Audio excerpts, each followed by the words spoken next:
নমস্কাৰ ডিৱাই বিশেষলৈ আপোনাক স্বাগতম জনাইছো ষ্টুডিঅ'ত মই অংকুৰ বৰঠাকুৰ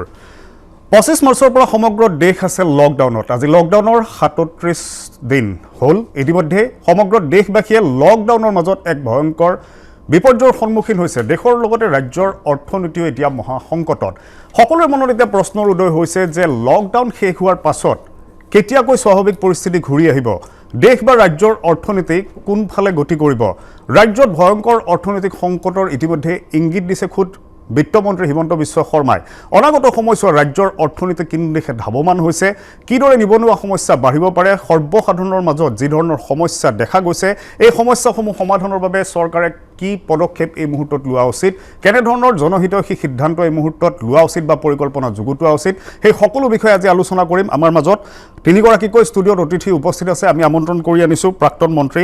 জগদীশ ভূঞা ডাঙৰীয়াক আপোনাক স্বাগতম জনাইছো ৰাজ্যিক বিজেপিৰ সাধাৰণ সম্পাদক বিজয় গুপ্তা ডাঙৰীয়া আপোনাক স্বাগতম জনাইছো লগতে গুৱাহাটী বিশ্ববিদ্যালয়ৰ অৰ্থনীতি বিভাগৰ মুৰব্বী অধ্যাপক তথা বিশিষ্ট অৰ্থনীতিবিদ ডক্টৰ মাধুৰ্য প্ৰসাদ বেজবৰুৱা ডাঙৰীয়া আপোনাকো স্বাগতম জনাইছো আমাৰ সৈতে পোনপটীয়াকৈ আছে SBIৰ চেন্ট্ৰেল বৰ্ডৰ প্ৰাক্তন অধ্যক্ষ তথা বিশিষ্ট অৰ্থনীতিবিদ অনন্ত কলিতা আপোনাকো স্বাগতম জনাইছো মই পোনপ্ৰথমে ডক্টৰ বেজবৰুৱা আপোনাৰ ওচৰলৈ আহিব বিচাৰিছো পোনপ্ৰথমে আপোনাৰ পৰা জানিব বিচাৰিছো বৰ্তমান যি ধৰণৰ পৰিস্থিতি দেখা গৈছে অনাগত সময়ত সকলোৱে এই কথা জানিব পাৰিছে যে এক ভয়ংকৰ অৰ্থনৈতিক সংকট নিশ্চিত ৰূপত দেখা দিব ৰাজ্যটো কি ধৰণে আপুনি অনুমান কৰিব পাৰিছে কি ধৰণৰ সমস্যা হ'ব পাৰে অৰ্থনীতি কোন দিশে এটা ধাৱমান হৈছে অসমৰ এইটো এটা সুস্পষ্ট যে অসমতে বুলি নকওঁ অসমত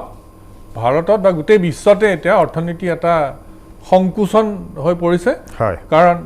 আমি বহুত ইকনমিক এক্টিভিটি বন্ধ কৰি দিব লগা হৈছে বিশেষকৈ যিবিলাকত আমাৰ যিবিলাক শ্ৰমিকসকল বিশেষকৈ আমাৰ যিবোৰ লেব মানে মানুহবিলাকে এমপ্লয়মেণ্ট পায় বেছি মানুহ য'ত বেছি লাগে তেনেকুৱা ধৰণৰ এক্টিভিটিবিলাক প্ৰায় বন্ধ কৰি দিব লগা হৈছে কাৰণ মানুহ কণ্টেক্টত আহে গোটেই কৰোণা যুদ্ধখন সেইবিলাক কৰিব যোৱাৰ ফলত গোটেই পৃথিৱীতে এটা ইকনমিক সংকুচন হৈছে গতিকে গোটেই পৃথিৱীয়ে এটা সমস্যাৰ সন্মুখীন হৈছে এতিয়া আমি অসমলৈ যদি আহোঁ আমি দেখা পাওঁ দুটা পৰ্যায়ত বস্তুটো চাব লাগিব ইকনমিক সংকুচনটো এটা হৈছে যিবিলাক বহুত সাধাৰণ মানুহৰ এতিয়া জীৱিকাৰ তেওঁলোকৰ একদম নোহোৱাৰ নিচিনা হৈছে প্ৰায় বা খুব কম এটা অৱস্থাত চলি থাকিব লগা হৈছে আৰু চৰকাৰৰ হাততো এতিয়া দুটা চৰকাৰৰ চেলেঞ্জ এটা হৈছে এই কৰোণাৰ লগত যুদ্ধখন চলাই যাব লাগিল আনহাতে তেওঁলোকে মানুহক পাৰিলে সকাহ দিব লাগে গতিকে সেইটো কাৰণে চৰকাৰৰ হাতত আকৌ ৰেভিনিউ এতিয়া কাৰণ কালেকশ্যনবিলাক নহয় এনেকৈ ইকনমি বন্ধ হৈ থাকিলে গতিকে বিভিন্ন ধৰণৰ পৰ্যায়ৰ পৰা চৰকাৰৰ হাততো এতিয়া ৰিচৰ্চৰ খুব টানাটানি গতিকে সকলো তেওঁলোকে ব্যয় সংকোচন কৰি আগবাঢ়িম বুলি চেষ্টা কৰিছে গতিকে সেইটো এটা সমস্যা তাৰ সমাধানৰ কাৰণে এতিয়া আমি লাহে লাহে হয়তো ইকনমি এক্টিভিটিবিলাক যিমান পাৰোঁ আমাৰ হেল্থৰ যিটো ছিকিউৰিটি সেইটো লগত কম্প্ৰমাইজ নকৰাকৈ কিছুমান খুলিব লাগিব আৰু খুলিলে হয়তো মানে আমি মিনিমাইজ কৰিব পাৰোঁ ডেমেজটো হয় তেনেধৰণে মই ভাবিছোঁ আগবাঢ়িব লাগিব কিন্তু এতিয়া আমি কি এক্টিভিটি খুলিম কেনেকৈ খুলিম সেইটো এটা নতুন এটা পৰ্যায়ত আমি চিন্তা কৰিব লাগিব কাৰণ আগৰ নিচিনাকৈ যদি আমি গোটেই এক্টিভিটিবিলাক চলাবলৈ যাওঁ তেতিয়াহ'লে কিন্তু আমি কৰোণা যুদ্ধখন আকৌ আমি হয়তো পিছুৱাই যাব লগা হ'ব গতিকে এখোজ আগুৱাই দুখোজ পিছুৱাই সতৰ্কতাৰে এই মুহূৰ্তত আগবঢ়াটো প্ৰয়োজন আহি পৰিছে মই জগদীশ ভূঞা ডাঙৰীয়া আপোনাৰ ওচৰলৈ আহিছোঁ শেহতীয়াকৈ বাতৰি কাকতত আপোনাৰ এটা আৰ্টিকেল পঢ়িছিলোঁ বৰ্তমান কৰোণা সৃষ্ট পৰিৱেশৰ সৈতে এটা সময় উপযোগী আপুনি এটা লেখা পেপাৰত প্ৰকাশ কৰিছিলে তাত আপুনি এটা অভিযোগো আনিছিল যে যিটো জৈৱিক ভাইৰাছ কৰোণা এই কৰোণাক লৈ এতিয়া বৰ্তমানৰ চৰকাৰখনে ৰাজনীতি আৰম্ভ কৰিছে আমি বিতৰ্ক বা সমালোচনা কৰিব বিচৰা নাই চৰকাৰে দৰাচলতে কি কৰিবলগীয়া আছিল বা কৰিব নোৱাৰিলে আপোনাৰ মন্তব্য কি আচলতে কথাটো এনেকুৱা মই আজি মোক মনোজ গোস্বামীয়ে কৈছিল যে আজি কোনো বিতৰ্কৰ ওপৰত আমি আলোচনা কৰিম নিশ্চয় গতিকে মই বিতৰ্কলৈ নাযাওঁ মই মোৰ সেই নিবন্ধত মই আটাইবোৰ কথাই লিখিছিলোঁ প্ৰথম কথা আমি আজি কথা পাতিম কিন্তু আমি পতা কথাবোৰ চৰকাৰৰ দৃষ্টিগোচৰ হ'বনে নহয় বা অসমৰ বিশিষ্ট অৰ্থনীতিবিদ যিসকল আছে তেখেতসকলে যিবোৰ পৰামৰ্শ দিব এই পৰামৰ্শবোৰ চৰকাৰে গ্ৰহণ কৰিবনে নাই মানে চৰকাৰ কিমান চিৰিয়াছ ইতিমধ্যে আগৰ গৰাকী সন্মানীয় অতিথিয়ে কৈছিল যে চৰকাৰে দুটা প্ৰত্যাহ্বানৰ লগত সমান্তৰালভাৱে যুঁজ দিব লগা হৈছে এটা হ'ল কৰোণাৰ বিৰুদ্ধে ৰাইজক সুৰক্ষিত কৰি ৰখা অন্য ফালেদি সমগ্ৰ বিশ্বতে বিধ্বস্ত হৈ যোৱা অৰ্থনীতিটো অসমত পুনৰুজ্জীৱিত কৰি অসমৰ জনসাধাৰণক এটা সঠিক দিশে লৈ যোৱা এই দুটা প্ৰত্যাহ্বানৰ মাজেৰে চৰকাৰখন যদি যাবলগীয়া হয় চৰকাৰখনে ইমান বেছি চিৰিয়াছ হ'ব লাগিব ইমান বেছি তেখেতসকল এই সম্পৰ্কত সংবেদনশীল হ'ব লাগিব কিন্তু মোৰ কিবা লগা নাই যে চৰকাৰখন ইমান সংবেদনশীল হৈছে যেন মোৰ লগা নাই। যদি সংবেদনশীল হ'লহেঁতেন তেতিয়াহ'লে অসমত বহু বিশিষ্ট অৰ্থনীতিবিদ আছে যিসকলে এই সমস্যাবোৰ সমাধানৰ পথ দেখুৱাব পাৰে। তেনেসকল ব্যক্তিক লৈ আলোচনা বিলোচনা কৰি, আৰু মই জনাত মুখ্যমন্ত্ৰী ডাঙৰীয়াই কিছুদিন আগতে এটা কিছু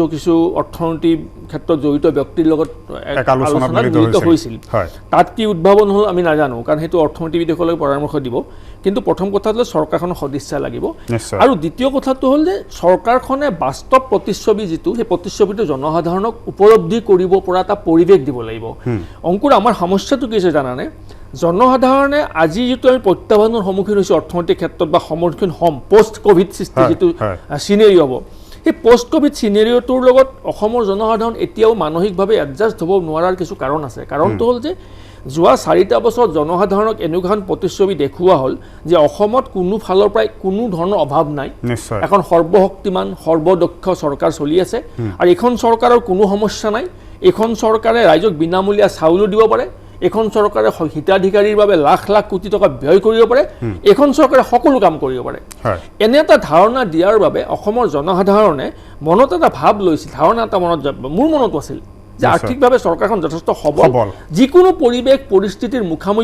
মুখামুখি হ'ব পৰাকৈ চৰকাৰখনৰ শক্তি আছে, চৰকাৰে তেনে শক্তি আহৰণ কৰিছে। এইটো সৰ্বসাধাৰণ ৰাইজৰো মনত ধাৰণা আছিল। মই ভাবোঁ দেই, মই ৰাইজৰ মনৰ কথাটোৱে কৈ আছোঁ, মই বিভিন্ন ৰাইজক পাইছোঁ। কিন্তু বাস্তৱিক প্ৰতিচ্ছবিখন যেতিয়া এতিয়া দেখা পালে, কৰোনাৰ লকডাউনৰ ঠিক কিছুদিন যোৱাৰ পাছতে যেতিয়া চৰকাৰৰ মুখপাত্ৰ বা চৰকাৰৰ মন্ত্ৰী বা মুখ্যমন্ত্ৰীয়ে গোটেই পৰিস্থিতিটো ব্যাখ্যা কৰিলে ৰাইজ অলপমান দুবিধাত পৰিছে যে আচলতে কথা কোনটো সঁচা। গতিকে আচল যিটো সত্য, মই কালি তুমি কৈছা প্ৰবন্ধ আৰু নিবন্ধটো, তাত মই লিখিছোঁ যে ৰাইজক তাৰমানে কিছু সপোন দেখুৱাব নাপায়, এনেকুৱা সপোন দেখুৱাব নাপায় যিটো সপোন অবাস্তৱ,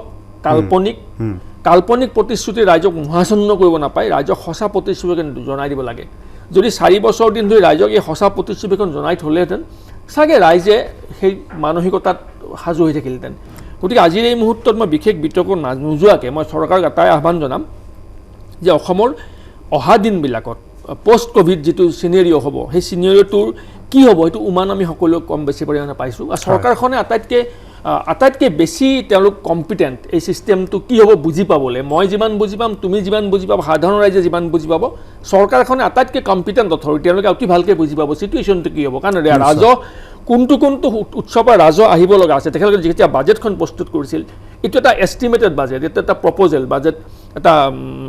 এটা প্লানিং কৰা হয়। সেই প্লানিং মতে কিমান টকা ক'ৰ পৰা আহিব, কিমান টকা ক'ত ব্যয় কৰিব, এই বাজেটখন চৰকাৰে প্ৰস্তুত কৰিছিল। চৰকাৰে জানিব যে কোনটো শিতানৰ পৰা কিমান অৰ্থ তেওঁলোকে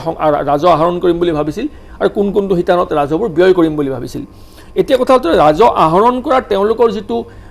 পদ্ধতি আছিল বা যিটো তেওঁলোকৰ পৰিকল্পনা আছিল, সেই পৰিকল্পনাটো কিছু সাল সলনি হ'ব। এতিয়া ৰাজহ সংগ্ৰহ কৰা সেই পৰিকল্পনাটো তেওঁলোকে সাল সলনি কৰি বাস্তৱ ক্ষেত্ৰত কোনটো প্ৰক্ৰিয়াৰে ৰাজহটো সংগ্ৰহ কৰিব পৰা যায়, সেই কথাষাৰ তুমি বা মই যিমান ভালকৈ জানিম, চৰকাৰখনে বেছি ভালকৈ জানিব। যেতিয়ালৈকে ব্যয় সংকোচন কৰাৰ কথাটো কৈছে, ব্যয় সংকোচন কৰোঁতে মানে কালি মই বাৰু বেছিকৈ কৈছোঁ নেকি? নাই, আপুনি ক'ব পাৰে। ব্যয় সংকোচন কৰাৰ ক্ষেত্ৰত কালি যেতিয়া মই শুনিছোঁ ৰাজ্যৰ বিত্তমন্ত্ৰী ঘোষণা কৰিছে, কিন্তু তেখেতে একেটা সময়ত এই কথাটো কৈছে যে হেলিকপ্টাৰ বা চাৰ্টাৰ্ড বিমান আমাক চৰকাৰক লাগিব, আমি ৰিচ কেনেকৈ হ'ব, আমি পাম কেনেকৈ, শিলচৰ যদি যাব লগা আমি কেনেকৈ পাম? এইটো এটা গুৰুত্বপূৰ্ণ প্ৰসংগ। মন্ত্ৰী হিমন্ত বিশ্ব শৰ্মা ডাঙৰীয়া ব্যয় সংকোচনক লৈ কালিৰ দিনটোত কেতবোৰ মন্তব্য কৰিছিল সংবাদ মাধ্যমৰ সন্মুখত, কিন্তু ব্যয় সংকোচনক লৈ চৰকাৰে যিসমূহ নীতি এই মুহূৰ্তত হাতত লৈছে, এই নীতিয়ে দৰাচলতে কিমান দূৰ আৰ্থিকভাৱে ৰাজ্যখনক সকাহ দিব, কিমান পৰিমাণে দৰাচলতে ব্যয় সংকোচন হ'ব পাৰে, বা কিমান দূৰ এটা চৰকাৰৰ বাবে এই নীতিয়ে এটা ফলপ্ৰসূ প্ৰভাৱ দেখাব পাৰে। মই বিজয় গুপ্তা ডাঙৰীয়া আপোনাৰ ওচৰলৈ আহিছোঁ। ব্যয় সংকোচনৰ বাবে যিটো ব্যৱস্থাৰ কথা ইতিমধ্যে মন্ত্ৰী হিমন্ত বিশ্ব শৰ্মা ডাঙৰীয়াই সংবাদমেলৰ জৰিয়তে কৈছিল, দৰাচলতে ইয়ে কিমান দূৰ সকাহ দিব পাৰে ৰাজ্যৰ অৰ্থনীতিত? আপোনাৰ প্ৰশ্নৰ উত্তৰ দিয়াৰ আগতে মই একচুৱেলি এটা দুটা কথাটো কোৱাৰ পিছত এই কথাটো যাওঁ, কিয়নো আজি যিটো আমাৰ ডিবেট আছে দ্যাট মাষ্ট বি পজিটিভ। আমি ফিংকাৰিং কৰি চাই আলোচনা কৰি আৰ্গুমেণ্ট কৰি বৰ বিশেষ লাভ নাপাওঁ। টাইমো আছে, সেই সময়ৰ ভিতৰত কিভাৱে আমি আগবাঢ়িব পাৰোঁ, লেটেষ্ট কনচেনট্ৰেট আপন দেট। মই সেইটো কথাটো কৈছোঁ কি দেৰ ইজ এ টু চেলেঞ্জ, মানে এইটো চিৰিয়াছ চেলেঞ্জ, এটা COVID-19 as well as the economical crisis. Okay, no doubt the global crisis there, national crisis, state crisis also. But তাত এটা কুৱেশ্যনছ আছে কি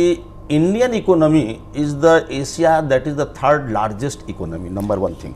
And এটা কথাটো মই পাইনিক হ'ব কাৰণে মই একচুৱেলি মই কোৱা নাই একো কথা কম কি IMF আৰু ইণ্ডিয়ান মনিটাৰী ফাণ্ডৰ যেতিয়া প্ৰজেকশ্যন আমি দেখিছোঁ গ্লোবাল মাইনাছ গৈ আছে আমাৰ 1.9 that is the amongst highest in the G20 nations. কথাটো হ'ল কি আজি চাওক এই COVID-19 that is the অপ্ৰত্যাশিত that is the big challenge before us. মানুহ আজি কমন সিটিজেন ইফেক্ট হ'ল, ট্ৰেডাৰ্ছ হ'ল, ইণ্ডাষ্ট্ৰিজ হ'ল, টুৰিজম হ'ল, ফাৰ্মাৰ্ছ হ'ল, industries, hospitality business, banks, pharmaceuticals, and there is a loss of the 40 million jobs. আজি unemployment 6% আছিল, সেইটো আমি কৈ আছোঁ কোভিড পাষ্টত যদি এছেছমেণ্ট হ'ব 25% যাব। এতিয়া আপুনি 45% হাউচ হোল্ড ইফেক্ট হ'ল, 40,000 চেণ্টাৰ্ছ মানে 40,000 crore ডেইলি লাছেছ, সো একুমুলেট হৈ গ'ল 8 লাখ crore টকা এতিয়ালৈকে লাছ হৈ গ'ল। আজি 53% বিজনেছ এফেক্টেড হৈ গ'ল, FMCG অপাৰেশ্যন বন্ধ হৈ গ'ল, হোটেল এয়াৰলাইন যি আছে ছাছপেণ্ড হৈ গ'ল, লাইভ ইভেণ্টবিলাকতো কথাই নাই। এতিয়া কথাটো হ'ল কি আমি যদি ইকনমিক দৃষ্টি যদি চাওঁ তিনিটা বস্তু ইয়াত আহে, এটা হ'ল উৎপাদক, দ্বিতীয়টো হ'ল বিতৰক, and third one is the উপভোক্তা কনজিউমাৰ। এতিয়া কনজিউমাৰ পোষ্ট কোভিড ইফেক্টত কনজিউমাৰ এটা বিহেভিয়াৰেল চেঞ্জ আহিব, এইকাৰণে বেয়া সংকোচনৰ কথাটো কোৱা হৈছে। মই সেইটো মই উত্তৰ দিম, তাৰ আগতে মই কৈছোঁ কি latest restart the things, latest reform the things, কিয়কি there is a lot of the reform is needed. That is the land reform also, labor, these are the long term, but it should be filling up the vacancies also a big questions. এইবিলাক আমি regenerate কৰিব লাগিব, তাৰ পিছতে আমি ৰিজেনাৰেট কৰিব generate কৰিম, কেতিয়া কৰিম, কিভাবে কৰিম। তো there is a need of the gradual manner, phased manner and calibrated ways, তেতিয়াহ'লে keeping the mind in the health sector. এতিয়া বেয়া সংকোচনৰ কথাটো আহিছে, আজি চাওক ইসেনশিয়াল এণ্ড নন ইসেনশিয়ালছ বেয়া সংকোচন কৰিব লাগিব। Government of India as well as the state গভৰ্ণমেণ্টে আমাক কৈছে কি আমি কাট কৰিম, এক্সপেণ্ডিচাৰ কাট কৰা একটা আমি পদক্ষেপটো নিব গৈ আছোঁ। ইট ইজ ৰাইট কি এতিয়া যদি আমি লোকেল এডমিনিষ্ট্ৰেশ্যনছ আৰু আমাৰ local intelligent environment, honesty, self discipline and self honesty খুব প্ৰয়োজন হৈছে। এতিয়া হেলিকপ্টাৰ দিয়ে আমি বৰ মানে এইটো বৰ বিবাদত যোৱা উচিত নহয়, যিটো হ'ল এতিয়া আমি নিশ্চিতভাৱে আমি ক'ব পাৰোঁ কি হেলিকপ্টাৰ কি হ'ল এটা ডিষ্টেঞ্চৰ পৰা এটা ডিষ্টেঞ্চৰ যাব লগা আছিল, and that is the health hazard and health challenge before আছ। তো এই হেল্থ ইক'চিষ্টেম মেইনটেইন কৰিবৰ কাৰণে আজি ধুবুৰীৰ পৰা যদি ডিব্ৰুগড় যাব লাগে, কম সময়ত যদি অসম ঘূৰিব লাগিব, এইটো প্ৰয়োজন হৈছিল, এইটো কৰা হৈছিল। তথাপিও আজি আমাৰ চৰকাৰে ক'লে ৰোড মেপ আমাৰ চৰকাৰে ৰেডি কৰিছে কি আমি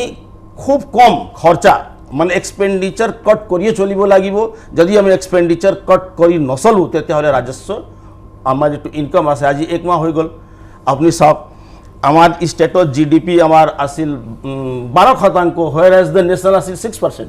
তো আমাৰতো ভালে পজিশ্যন আছিল। এতিয়া কেন্দ্ৰৰ পৰা আমি পাওঁ 24,000 কোটি টকা, আমাৰ স্টেটৰ রেভিনিউ আছে আপনার 13,000 কোটি। লাস্ট মাহত 80% losses in the revenue collections.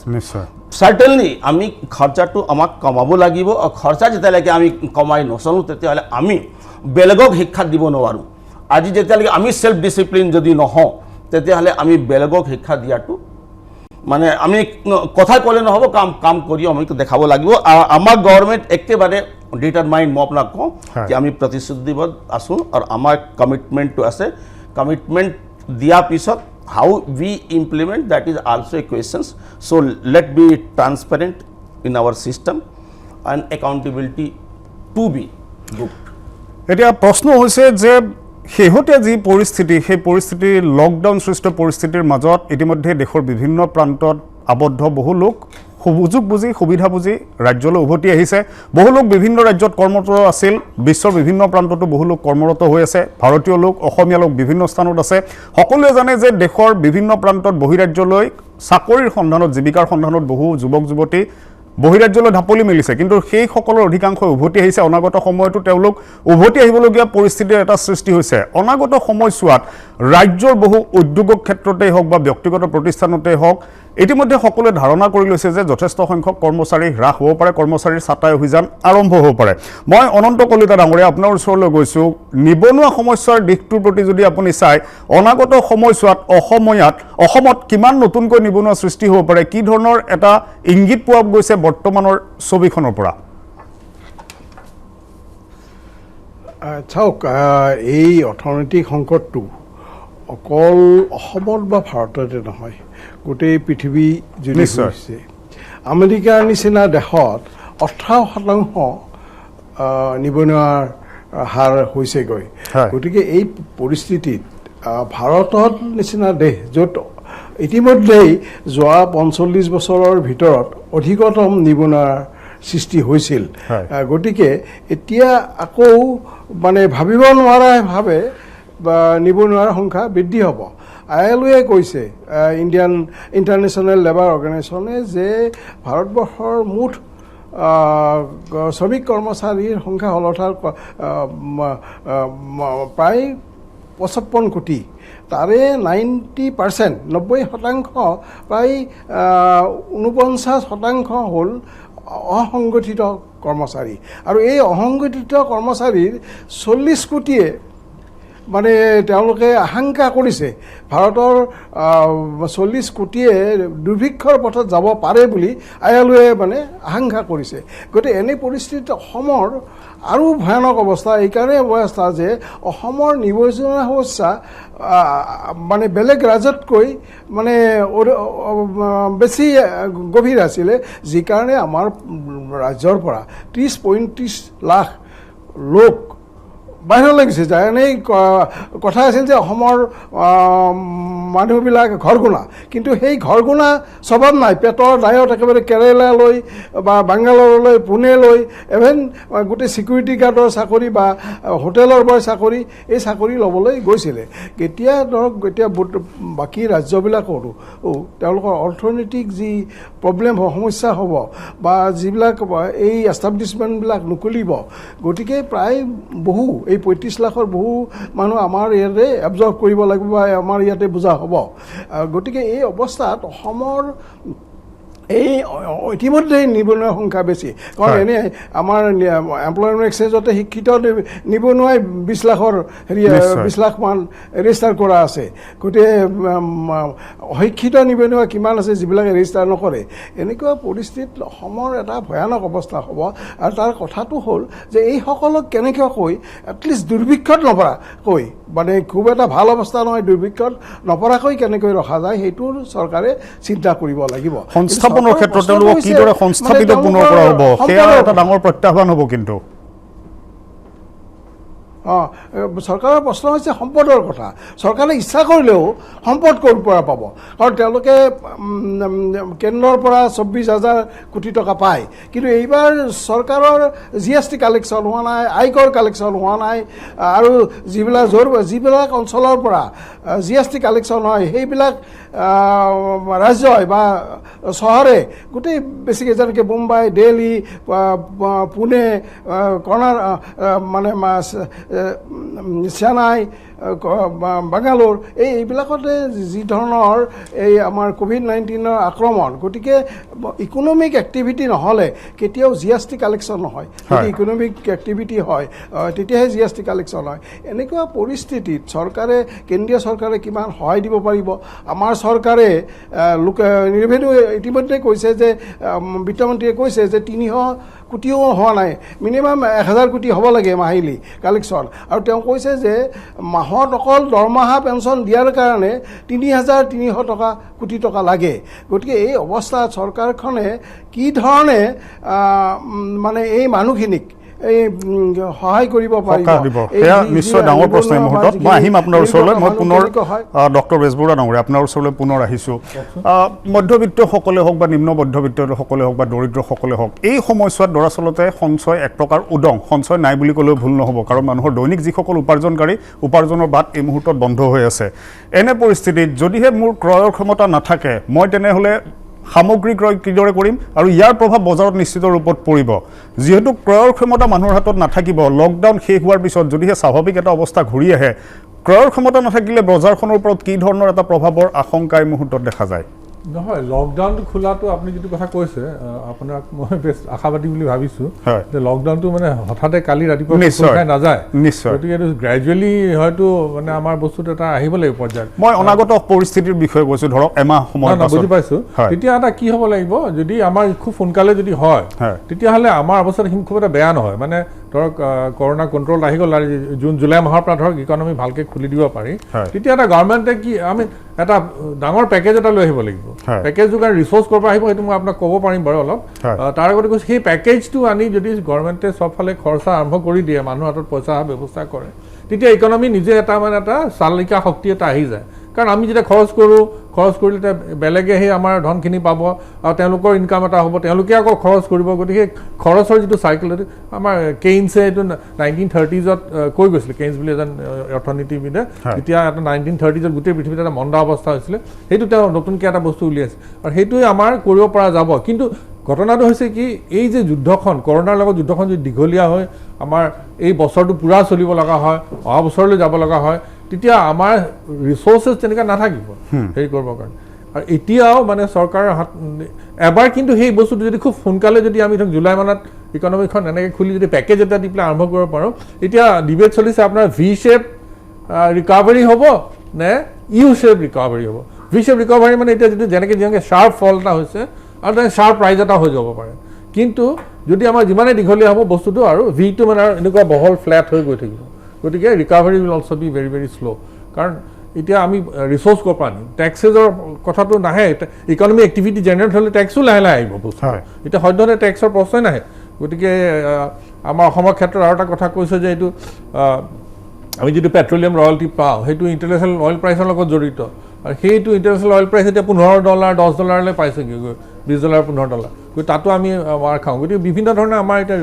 Assam গভৰ্ণমেণ্টৰে হওক বা কেন্দ্ৰীয় চৰকাৰৰ বহুত প্ৰব্লেম হৈছে মই এটা কথা আপোনাৰ জাষ্ট 1 মিনিট লৈ পেলাই ক'ব খুজিছিলোঁ আগতে আমি যেতিয়া দ্বিতীয় পৰিকল্পনা তৃতীয় পৰিকল্পনা চতুৰ্থ এইবিলাক পৰিকল্পনা চলি আছিলে তেতিয়া কি কৰে গভৰ্ণমেণ্টে খুব ক্ৰাইচিছ হ'লে ৰিজাৰ্ভ বেংকৰ পৰা তেওঁলোকে ৰিজাৰ্ভ বেংক নোট ছপাবলৈ দি দিয়ে টেকনিকেলি মানে কিবা টেকনিকেলিটিজ আছে বাট বেচিকেলি ৰিজাৰ্ভ বেংকে নোট ছপাই পেলাই গভৰ্ণমেণ্টক দি দিয়ে গভৰ্ণমেণ্টে খৰচ কৰে সেই বস্তু কিন্তু খুব ভাল নহয় এনেই মানে নৰ্মেল চাৰ্কামষ্টাঞ্চেছত সেইটো এটা পাৰ্মিচিবল কথা নহয় সেই বস্তুটো 1996ত এখন আইন প্ৰণয়ন কৰি কৰিছে যে সেইটো বস্তু আৰু নচলিব আৰু নচলাৰ ফলত আপোনালোকে মন কৰিব আজি কিমান বছৰ ধৰি আমাৰ ইনফ্লেশ্যন যিটো মুদ্ৰাস্ফীতি হাৰটো আচলতে তেতিয়া ইমান বাহিৰলৈ গুচি যোৱা নাই এতিয়া আমি যদি কওঁ আগতে কি হয় কেতিয়াবা 15% 30% ইনফ্লেশ্যন হোৱাৰ আমাৰ ৰেকৰ্ড আছে কিন্তু আজিকালি আমাৰ 6% 4% হ'লে মানে একদম তাৰ ভিতৰতে আমাৰ ইনফ্লেশ্যন ৰেটটো থাকে এতিয়া ঘটনাটো হৈছে কি যিহেতু এইটো এটা নাভূত নাশ্ৰুত একে মানে আগৰ কোনো আমাৰ অভিজ্ঞতা নথকা এটা ডাঙৰ এটা ক্ৰাইচিছ হৈছে গতিকে ৰিকাভাৰীটো যেতিয়া আমাৰ আমি কৰিব লগা হ'ব পাৰে এটা ইকনমি সম্পূৰ্ণ বিধ্বস্ত হয় বিধ্বস্ত মানে কি হৈছে এতিয়া চব চলা নাই কাৰণে বিধ্বস্ত ফেক্টৰীবিলাক আছে জববিলাক আছে হোটেলছ আছে ৰেষ্টুৰেণ্ট আছে কালি যদি পেকেজ এটা দি খুলি দিয়ে ইকনমি একদম পটাককৈ আকৌ খোল খাই যাবও পাৰে গতিকে সেইটো সময়ত মষ্ট প্ৰবেবলি এই আইনখন অলপ শিথিল কৰি পেলাই ৰিজাৰ্ভ বেংকক টকা ছপাবলৈ এবাৰমান সদায় নহয় দেই কিছুমান ইকনমিষ্ট কৈছে ৰংগৰাজনে এইটো কথা কৈছে ৰঘুৰাম ৰাজনে কিন্তু সাৱধান হ'ব কৈছে যে আমাক যে আমি যদি সেইটো অলপ নিয়ম ভংগ কৰোঁ এই ক্ৰাইচিছ ফাইট কৰিবৰ কাৰণে কিন্তু আমি ক'ব লাগিব লগতে যে আৰু 2 বছৰ বা 3 বছৰৰ ভিতৰত বা এটা যেতিয়া আমাৰ পৰ্যায়লৈ আহিব যে আমি সেই বস্তুটো আকৌ ৰোল বেক কৰি নৰ্মেল অৱস্থালৈ আহিম এইটোতো নৰ্মেল অৱস্থা নহয় গতিকে সেই নৰ্মেল অৱস্থা যিটো ভাল হ'ব লাগে সেইটো আমি অলপ ভংগ কৰিব লগা হ'ব পাৰে এইটো মই এটা অলপ কণ্ট্ৰভাৰ্চিয়েল কথা এটা কৈছোঁ কিন্তু that is the only way out মই তাৰ বাহিৰে বেলেগ ৰাস্তা দেখা নাই না আৰু এটা জাষ্ট 1 মিনিট এটা আমাৰ এতিয়া সদ্যহতে এটা বস্তু আমাৰ আছে কি আমাৰ বহুত ফৰেন এক্সচেঞ্জ ৰিজাৰ্ভ আছে কিন্তু কিন্তু এতিয়া ট্ৰেড চেড এইবিলাক যিহেতু কমি যাব এক্সপৰ্ট ইম্পৰ্টো কমিব অৱশ্যে সেইবিলাকৰ কাৰণে কিন্তু আমাৰ সেই ৰিজাৰ্ভটো আমি অলপ দিনলৈ চলাব পাৰিম বস্তু বাহিৰৰ পৰা আনি কিন্তু তাৰপিছত সেইটোৰ এটা সমস্যা হ'ব পাৰে কিন্তু সদ্যহতে সেইটো এটা আমাৰ পজিটিভ থিং যে আমাৰ ফৰেন এক্সচেঞ্জ ৰিজাৰ্ভ আছে মই জগদীশ ভূঞা ডাঙৰীয়া পুনৰ আপোনাৰ ওচৰলৈ আহিছোঁ শেহতীয়াকৈ যিহেতু আমি দেখিবলৈ পাইছোঁ ৰাজ্যৰ বিভিন্ন প্ৰান্তত বহু কৃষক যিসকলে ৰবি শস্যৰ খেতি কৰি আছিলে বহু উৎপাদিত ফচল পেলাই দিবলগীয়া হ'ল এই কৃষকসকলৰ মাজত এটা হাহাকাৰ পৰিস্থিতি আমি ইতিমধ্যে দেখিবলৈ পাইছোঁ কেৱল তেওঁলোকৰ ক্ষেত্ৰতে নহওক বা মীন পালনসকলে হওক বা পশুপালক ফাৰ্ম খোলা লোকসকলৰ ক্ষেত্ৰতে হওক সকলোৱে এটা ব্যাপক লোকচানৰ সন্মুখীন হৈছে এই মুহূৰ্তত অৰ্থনীতিটো কিছু পৰিমাণে এটা বেলেঞ্চ কৰিবলৈ ক্ৰেতা বিক্ৰেতাৰ মাজত এটা সমন্বয় সৃষ্টি কৰাৰ চৰকাৰৰ প্ৰয়োজন আছিল নেকি মই তোমাৰ কথাটোৰ আগতে আমাৰ বেজবৰুৱা ছাৰে এটা বক্তব্য ৰাখিছিল ছাৰ অৰ্থনীতিৰ অতি বিজ্ঞ ব্যক্তি ছাৰৰ অৰ্থনৈতিক বিষয়ৰ ওপৰত মই মাত মতাটো মোৰ ধৃষ্টতা বুলি ভাবিম সেনেকুৱা ধৃষ্টতা মই নকৰোঁ কিন্তু মানে যিটো কথা ছাৰে ক'লে আচলতে জনসাধাৰণক ক্ৰয় ক্ষমতাটো বঢ়াব লাগিব জনসাধাৰণৰ ক্ৰয় ক্ষমতাটো বাঢ়িলেহে ইকনমিটো ৰোল হ'ব টকাটো আহিব লাগিব আৰু তাৰ বাবে বিশ্বত আচলতে দুটা প্ৰেক্ষাপটত আমি অৰ্থনীতিটো বিবেচনা কৰিব পৰা এটা হ'ল ৰাষ্ট্ৰীয় প্ৰেক্ষাপটত আমাৰ ৰাজ্যখনৰ প্ৰেক্ষাপটত ছাৰে কৈ সামগ্ৰিকভাৱে ৰাষ্ট্ৰীয় প্ৰেক্ষাপটত ছাৰে কথাটো কৈ আছে যে বহু অৰ্থনীতিবিদে কৈছে যে টকা কিছু ছপাব লাগে এটা এটা টেম্পৰাৰী মেজাৰ্ছ আৰু সেইটোৰে ক্ৰয় ক্ষমতাটো বৃদ্ধি কৰি অৰ্থনীতিটো পুনৰুজ্জীৱিত কৰিব পাৰি নেকি তেনেকুৱা ধৰণৰ পৰামৰ্শ দিছে যিটো ছাৰেও হয়ভৰ দিছে আৰু কিছুমানে হয়তো তাৰ বিৰোধিতা কৰিছে যে এইটোৰ ফলত ভাৰতৰ অৰ্থনীতিটো দীৰ্ঘকালৰ বাবে মানে আমাৰ খুব বেয়া হ'ব কিন্তু মই ভাবোঁ যে মই জাৰ্মানী এটা এক্সাম্পল দিব খুজিছোঁ আপোনাৰ জাৰ্মানী যেতিয়া প্ৰথম যুদ্ধত হাৰিলে মহাযুদ্ধত হাৰোঁতে তেওঁলোকে মানে বাকী ইংলেণ্ড ফ্ৰান্স এইবিলাক তেওঁলোকৰ পৰা কম্পেনচেশ্যন বিচাৰিলে কম্পেনচেশ্যন তেওঁলোকে কেনেকৈ দিব বিধ্বস্ত অৰ্থনীতি তেওঁলোকে টকা ছপাই দিলে তাহাঁতক মাৰ্ক ছপাই দিলে এতিয়া তাৰ পৰা কিন্তু একদম হাইপাৰ ইনফ্লেশ্যন বুলি বস্তু এটা হ'ল মানে একদম এনেকুৱাকৈ দাম বঢ়াৰ পিছত এনেকুৱা এটা ইকনমি অৱস্থা বেয়া হ'ল তাৰ ফলতে এতিয়া আমাৰ নাজি যিটো ফিলচফি বা হিটলাৰৰ ৰাইজটো মানে সহায় কৰি দিলে গতিকে মানে এইটো কথা মই একদম খুব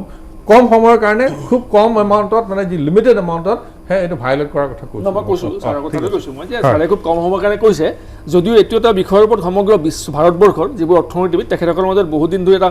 এইটো ডিবেট চলি আছে গতিকে সেই সম্পৰ্কত মই একদমেই উপযুক্ত ব্যক্তি নহয় সেইটো সম্পৰ্কত মাত মতাৰ সেইটো বিষয় নথলোঁ এতিয়া মই যে কৈছিলোঁ যে গোটেই অৰ্থনীতিটো আমি দুটা প্ৰেক্ষাপটত বিশ্লেষণ কৰোঁ ৰাষ্ট্ৰীয় প্ৰেক্ষাপটত আৰু ৰাজ্যিক প্ৰেক্ষাপটত যদিও ৰাষ্ট্ৰীয় প্ৰেক্ষাপট আৰু ৰাজ্যিক প্ৰেক্ষাপটৰ দুটা অৰ্থনীতি এটা সাংঘাতিক ধৰণৰ এটা বিচিএছ চাৰ্কেল ৰাষ্ট্ৰীয় অৰ্থনীতিটো বাদ দি ৰাজ্য অৰ্থনীতি নচলে ৰাজ্য অৰ্থনীতিবিলাক বাদ দি ৰাষ্ট্ৰীয় অৰ্থনীতি নচলে তথাপিও আমি সুকীয়াকৈ ৰাজ্যৰ প্ৰেক্ষাপটৰ অৰ্থনীতিটো অলপ সুকীয়াকৈ বিশ্লেষণ কৰিব পাৰোঁ তুমি মাত্ৰ ক'লা ক্ৰেতা বিক্ৰেতা সেই ক্ৰেতা বিক্ৰেতাৰ কথাটো মই যোৱাকালি মোৰ নিবন্ধত উল্লেখ কৰিছোঁ যে মানে কি হ'ল লকডাউন পিৰিয়ডত আমি কি দেখিলোঁ যে গাঁও অঞ্চলৰ কৃষকৰ শাক পাচলি পথাৰতে নষ্ট হৈ গ'ল ফল মূল পথাৰত নষ্ট হৈ গ'ল গাখীৰৰ উৎপাদন যিসকলে কৰে তেওঁলোক গাখীৰবোৰ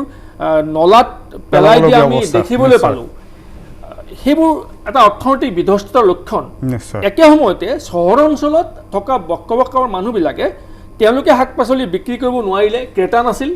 আৰু আমি চহৰৰ মানুহে শাক পাচলি ফল মূল পোৱা নাছিলোঁ আমাৰ ইয়াত বিক্ৰেতা নাছিল গতিকে এই কথাটো মই নিবন্ধত লিখিছিলোঁ যে চৰকাৰখনে ক্ৰেতা আৰু বিক্ৰেতাৰ মাজত সমন্বয় স্থাপন কৰিব লাগিছিল তাৰ কাৰণে কৃষি বিভাগ এটা আছে কৃষি বিভাগত কৃষি বিপণন পৰিষদ আছে এনেকুৱা বহুত ধৰণৰ এজেঞ্চি আছে যিবোৰ এজেঞ্চিৰ দ্বাৰা সেই এজেঞ্চিবোৰ কামেই হয় এনেকুৱা কৃষকৰ পৰা উচিত মূল্যত সামগ্ৰীবোৰ ক্ৰয় কৰিব লাগে ক্ৰয় কৰি তেওঁলোকে সেই মূল্যটো কৃষকক দিব লাগিছিল আৰু কৃষকক ক'ব লাগিছিল আমি আপোনালোকৰ সামগ্ৰীবোৰ ক্ৰয় কৰিলোঁ আপোনালোকে পৰৱৰ্তী খেতিটোত কামত লাগি যাওক তাৰ কাৰণে লাগিলে বীজ দিয়ক সাৰ দিয়ক পানী দিয়ক তেওঁলোকৰ পৰৱৰ্তী খেতিটোত লগাই দিয়ক আৰু এই খেতিৰ সামগ্ৰীখিনি চৰকাৰে লৈ আহক কঢ়িয়াই আনক আনি তাক জনসাধাৰণে যিবিলাকে ক্ৰেতা বিক্ৰেতাৰ অভাৱত শাক পাচলি পোৱা নাছিল তেওঁলোকৰ মাজত বিতৰণ কৰাৰ কাৰণে তেওঁলোকৰ বিভিন্ন ধৰণৰ ব্যৱস্থা আছে চৰকাৰৰ সেই ব্যৱস্থা বিতৰণ কৰিব লাগিছিল তেতিয়া কৃষকৰ গ্ৰাম্য যিটো অৰ্থনীতি সেই গ্ৰাম্য অৰ্থনীতিটো সজীৱ হৈ থাকিলহেঁতেন আজি চোৱা যে অসমত আটাইতকৈ সুচল ব্যৱস্থা এটা আছে যে অসমত আমি গ্ৰাম্য অৰ্থনীতিটো গঢ়িবৰ পৰাকৈ আমাৰ এটা যিটো স্বতন্ত্ৰ গ্ৰাম্য ইণ্ডিপেণ্ডেণ্ট চেল্ফ চাফিচিয়েণ্ট ইকনমি বুলি ক'ব পাৰোঁ তো অৰ্থনৈতিক ভাগত কিমান শুদ্ধ চাৰে জানিব মই নাজানো আপোনাৰ কথা সম্পূৰ্ণ শুদ্ধ মই একদম ৰ লেংগুৱেজত কৈ আছোঁ মই যে অৰ্থনীতি ছাত্ৰ নহয় যে আমি অসমত যিমানবোৰ ল'লেণ্ড আছে আমি অসমলৈ কণী মাছ কিমান কোটি টকাৰ কণী মাছ প্ৰতি মাহতে ক্ৰয় কৰোঁ বাহিৰৰ পৰা আনো আমি যদি কণী আৰু মাছটো স্বাৱলম্বী কৰিব পাৰিলোহেঁতেন গাঁও অঞ্চলত আমি যদি এপইচাৰো কণী মাছ গাখীৰ বাহিৰৰ পৰা নানিলোহেঁতেন আমাৰ অসমৰ কৃষি খণ্ডত গ্ৰাম্য অঞ্চল এটা সুকীয়া অৰ্থনীতি গঢ় লৈ উঠিলেহেঁতেন কিন্তু আমি কোনোদিনাখনেই সেই ব্যৱস্থাটোত গুৰুত্ব নিদিলোঁ কিয় গুৰুত্ব নিদিলোঁ মই সেই কথাটো ৰহস্য মই আজিও বুজি পোৱা নাই যে আমি অন্ধ্ৰপ্ৰদেশৰ পৰা মাছ আনিবলৈ বা ক'ৰবাৰ পৰা কণী আনিবলৈ ইমান কিয় আগ্ৰহী যে অসমৰ কৃষিভিত্তিক জনসাধাৰণক আমি তেনে এটা কৃষিভিত্তিক প্ৰক্ৰিয়াৰে স্বাৱলম্বী হ'বলৈ কিয় নিশিকালোঁ যদি আমি জনসাধাৰণক সেই সুবিধাটো কৰি দিলোঁ জনসাধাৰণৰ ক্ৰয় ক্ষমতা বৃদ্ধি হ'লহেঁতেন আৰু গ্ৰাম্য অৰ্থনীতিত যদি ক্ৰয় ক্ষমতা বাঢ়িলহেঁতেন গ্ৰাম্য জনসাধাৰণ আমাৰ অৰ্থনীতিটো আজি এনেকুৱা ৰূপত বিধ্বস্ত নহ'লহেঁতেন এই সেইকাৰণে মই আৰম্ভণিতে কৈছিলোঁ যে আমি কথাবোৰ পাতিম লাভ হ'বনে নহয় এই কথাবোৰ চৰকাৰে বুজি পাবনে নাই চৰকাৰে কেতিয়াবা শুনিবলৈ আগ্ৰহ কৰিব নাই আহিম মই এটা বিৰতি ল'ব লাগিব পুনৰ আমাৰ আলোচনা অব্যাহত থাকিব আপোনাৰ ওচৰলৈ আহিম আমি এই মুহূৰ্তত লৈছোঁ খন্তেক বিৰতিৰ পিছতে পুনৰ আহিম আমি এই আলোচনাৰ মাজলৈ বিৰতিৰ পিছত পুনৰ স্বাগতম জনাইছোঁ আমাৰ এই বিশেষ অনুষ্ঠানলৈ আৰু আজি আমি কথা পাতি আছোঁ লকডাউন শেষ হোৱাৰ পাছত দৰাচলতে কৰোনা সৃষ্ট এই পৰিৱেশ যদিহে পূৰ্বৰ দৰে স্বাভাৱিক হৈ পৰে পূৰ্বৰ দৰে যদি আমি এটা স্বাভাৱিক জীৱনৰ মাজলৈ যাওঁ কি ধৰণৰ এটা পৰিস্থিতিৰ সৃষ্টি হ'ব পাৰে অৰ্থনৈতিক ইতিমধ্যে এক মন্দাৱস্থাৰ সৃষ্টি হৈছে অনাগত সময়ছোৱাত কেনে এক অৰ্থনৈতিক সংকটৰ সৃষ্টি হ'ব পাৰে ৰাজ্যত আৰু ইয়াৰ সমাধান সূত্ৰ কিদৰে উলিওৱা এই মুহূৰ্তত প্ৰয়োজন হৈছে এই প্ৰসংগত কথা পাতি আছোঁ মই এই মুহূৰ্তত বিজয় গুপ্তা ডাঙৰীয়া আপোনাৰ ওচৰলৈ আহিছোঁ বহু লোকে আশা কৰি আছে চৰকাৰৰ পৰা বহু সা সুবিধা পাব এই মুহূৰ্তত বহু সকাহ পাব যিহেতু ৰাজকোষে প্ৰায় এক প্ৰকাৰ উদং চৰকাৰৰ এই মুহূৰ্তত আয়ৰ বাট বন্ধ হৈ পৰিছে তেনে পৰিস্থিতিত সৰ্বসাধাৰণক যদিহে অহা এটা মাহলৈ পুনৰ লকডাউন বা কৰোনা সৃষ্ট এই পৰিস্থিতি যদি একে ধৰণতে থাকে তেনেহ'লে তেওঁলোকক সকাহ দিয়াৰ বাবে চৰকাৰে কি ধৰণৰ এই মুহূৰ্তত পৰিকল্পনা যুগুত কৰিছে বিকল্প কোনো বাট এই মুহূৰ্তত চৰকাৰে বিচাৰি পাইছেনে মই এই কথাটো আহিম এটা মোৰ বেজবৰুৱা ছাৰৰ কথাটো তেখেতে কৈছে প্ৰিণ্টিং অফ কাৰেঞ্চি এই কথাটো মোৰ এটা মানে প্ৰশ্ন আছে মাইণ্ডত আহিছে কি আমি যদি চাওঁ RBI ক্ৰেডিট গ্ৰ'থটো লাষ্ট ইয়াৰত 14.4 আছিল এতিয়া 6% হৈ গ'ল মানে মোক মানে মনত প্ৰশ্ন আহিছে এতিয়া RBI বহুত চেষ্টা কৰিছে কি আমি লিকুইডিটিটো বঢ়াওঁ দুইবাৰ ৰিপো ৰিজাৰ্ভ ৰেটটো কমালে তাৰ পিছতো আমি দেখা পালো কি 12,000 25,000 নোটিফাইড কৰিছিল 25,000 কোটি দিম 12,000 কোটিয়ে পালে তো কথাটো হ'ল কি এতিয়া RBI ইমান প্ৰয়াস কৰি আছে তাৰ পিছতো বেংকে যেটো মানিটো ৰুট কৰিব লাগিব লেন্ডাৰ্ছক দিব লাগিব বিজনেছ এক্টিভিটিজ কাৰণে ইনভেষ্টমেণ্ট হ'ব হেতুৱে RBI কৰিব নোৱাৰিলে তো আমি ভাবি আছো কি এইটো যদি RBI বেংকৰ থ্ৰু যদি মানি ৰুট কৰে তেতিয়ালে কেতিয়াও নহব NBFC যেতিয়ালৈকে আমি NBFC মাইক্ৰো NBFC কক মিডিয়াম সাইজৰ NBFC কি যেতিয়ালে নন বেংকিং ফাইনেন্সিয়েল ইনষ্টিটিউচন যেতিয়ালৈকে আমি হকাক দিব নোৱাৰোঁ তেতিয়ালৈকে নহ'ব এতিয়া আহোঁ ফিজিকেল আমাৰ বেজবৰুৱা ছাৰক ক'লে ফিজিকেল পেকেজ টাকাটো আহিব ক'ৰ পৰা এতিয়াতো ইমিডিয়েট এটা পেকেজ লাগিব এটা ইমিডিয়েট ৰিলিফ লাগিব এছিষ্টেঞ্চ লাগিব টাকাটো ক'ৰ পৰা আহিব মই অলপ চাই আছিলোঁ চোৱাৰ পিছত দেখিছোঁ কি আমি এই যেটো বৰোয়িং যেটো আছে ন এইটো আমি ষ্টেটক অলপ ৰিলেক্স কৰিব লাগিব আৰু আমাৰ যেটো FRBM এইবিলাক সব বাদ দিব লাগিব out of box there is a time to go out of the box এইটো যাব লাগিব এতিয়া আমি এনৰেগা যদি আমি এৰিয়াৰ চাওঁ এৰিয়াৰ প্লাছ যেটো কাট ডাউন হ'লে 16,000 কোটি টাকা আমি এতিয়া ৰিলিজ কৰিব মানে অৱস্থাত আছে হেতু কৰিব লাগে মোৰ মতে আনলকিং আনইউটিলাইজ ফাণ্ড যদি আমি চাওঁ 2,71,834 কোটি টাকা মই হিসাব কৈছোঁ ক'ত আছে এতিয়া আমাৰ labour and employment minister Santosh গংগৱাৰে কৈছিল কি আপোনাবিলাক যেটো একুমুলেট হ'ল under building and other construction workers welfare cess তাত আছে 52,000 কৰোৰ টাকা এই টাকাটো যদি ষ্টেটত মানে সব ষ্টেটত আছে এইটো ৰিলিজ কৰিব লাগিব আনক্লেইম প্ৰভিডেণ্ট ফাণ্ড আছে আনক্লেইম প্ৰভিডেণ্ট ফাণ্ডৰ কথাটো মই কৈছোঁ 40,865 কোটি টাকা আছে এইটো যদি ৰিলিজ হয় আনক্লেইমড APF তেতিয়ালে আমি এটা হকাক পাম আজি আনইউটিলাইজ CCF and GRP fund CCF that is the consolidated sinking fund আমাৰ ষ্টেটে ৰাখে RBI কি যেটা কিবা প্ৰয়োজন হয় আমি কৰিম হেতু আছে 1,28,000 কোটি টাকা পে কৰিব আচ্ছা গ্যারান্টিড রিডামশন ফাণ্ড আছে দাদা 7,300 আছে এইটো দুটা মিলাই 1,34,000 আনইউটিলাইজ মিনারেল ডেভেলপমেন্ট দেখিছো 35,925 কোটি টাকা আছে এতিয়া ঠিক আছে আমাৰ GST কালেকশন হোৱা নাই 69,000 আমাৰ লাইবিলিটি হৈ গল কিন্তু এইবিলাক যদি আমি কালেকশন কৰো 4 লাখ কোটি টাকা আমার গভর্নমেন্ট অফ ইন্ডিয়া এটা যদি প্যাকেজ দিয়ে কিউকি প্যাকেজ যেতিয়া লাগিব কিউকি যেতিয়ালৈকে ধৰক আমাৰ এক্টিভিটিজ স্টাৰ্ট নহয় ৰেভিনিউ স্টাৰ্ট নহয় তেতিয়ালৈকে নহব আৰু আমাৰ অসমত মই জগদীশ ভূঞা ডাক্তৰ বেজবৰুৱা দুইটা সহমত কি এগ্ৰিকালচাৰ ইকোনমি আমাৰ অসমত স্কোপ আছে কৃষি প্ৰধান আমাৰ অসম আছে দেশো আছে লেকিন আমি যিমান কৃষি ক্ষেত্ৰত কৰিব লাগিছিল আমি কৰা নাই হৰ্টিকালচাৰ আছে লাইভ ষ্টক আছে ফিচাৰিজ আছে এইটো আমি জেনাৰেট ইমপ্লয়মেণ্ট কৰিব পাৰোঁ আৰু এইবিলাক টাকা লিয়ে এটা ফিজিকেল যেতিয়ালৈকে পেকেজ আমি নদিওঁ তেতিয়াহ'লে ইকনমিকেল পেকেজ খুবেই দৰকাৰ পৰিছে আৰু আমি ট্ৰেড ইণ্ডাষ্ট্ৰিজ সৰু ওয়ার্কার্স মানে আমি যেবিলাক ক্যাজুয়াল লেবার টেবার আছে এইবিলাক আমি দিব লাগিব এতিয়া কি হল কি স্যালারি পেমেন্টৰ কাৰণে এতিয়া বিজনেসম্যান কক ইন্ডাস্ট্ৰিজ কক লস হৈছে স্যালাৰি দিব নোৱাৰে নিশ্চয় এতিয়া ইউনাইটেড ষ্টেট আমেৰিকা 38.4 বিলিয়ন এটা প্যাকেজ দিলে just to pay the salaries of there stuffs তো এতিয়া আমাৰ ইন্ডাস্ট্ৰি পৰা ডিমান্ড আছে ট্ৰেডিং কমিউনিটি পৰা ডিমান্ড আছে কি এতিয়া আমি পইচা দিব লাগিব হাতত পইচা নাথাকিলে মানুহ কিনিব ক'ৰ পৰা খাব কি তো আমি এইবিলাক কথাটো immediate there is a need of the মানে এটা প্যাকেজৰ খুব দৰকাৰ আছে আৰু আমাৰ য'ত ৰেভিনিউ আনইউটিলাইজ পৰি আছে আনলক হৈ আছে এইবিলাক আনলক কৰি আমি ডেভেলপমেণ্ট কৰিবই লাগিব কিয়কি যেতিয়ালৈকে আমাৰ MSME ষ্টাৰ্ট নহয় বাকী আদাৰ ইণ্ডাষ্ট্ৰিজ ষ্টাৰ্ট নহয় তেতিয়ালৈকে আমি আগবাঢ়িব নোৱাৰোঁ আৰু এটা ছাজেশ্যন মই এটা দিব পাৰোঁ কি আমি দেখিছোঁ কি আমাৰ সেই ডাঙৰ ডাঙৰ কোম্পানীৰ CEO চিফ এক্সিকিউটিভ এইবিলাক 1 কোটি 2 কোটি মাহত পেকেজ আছে তাতে যদি কোনোবা একজন ব্যক্তি 3 কোটি মাহত পায় আৰু এইফালে একজন দৰিদ্ৰ ধৰক 3000 টাকাও নাপায় তেতিয়াহ'লে আমি ইনকাম টেক্সত যেটো আছে না সেইটো অলপ ৰিফৰ্মৰ প্ৰয়োজন আছে এইবিলাক ব্যক্তিৰ পৰা এটলিষ্ট 50% ইনকাম টেক্সটো নিলে আমি কিবা এটা ৰাজস্ব বৃদ্ধি কৰিব পাৰোঁ মই অনন্ত কলিতা ডাঙৰীয়া পুনৰ আপোনাৰ ওচৰলৈ আহিছোঁ আপুনি যদি মোক শুনিব পাৰিছে পুনৰ আপোনাৰ ওচৰলৈ আহিছোঁ ইতিমধ্যে চৰকাৰে কেতবোৰ পদক্ষেপ লৈছে কেতবোৰ পৰিকল্পনাও যুগুত কৰিছে আপোনাৰ দৃষ্টিৰে চৰকাৰে এই মুহূৰ্তত আৰু কি কি গুৰুত্বপূৰ্ণ পদক্ষেপ ল'ব লাগিছিল যিবোৰ এতিয়ালৈ লোৱা নহ'ল চাওক অসমৰ ক্ষেত্ৰত অসমৰ অৰ্থনীতি মূলতঃ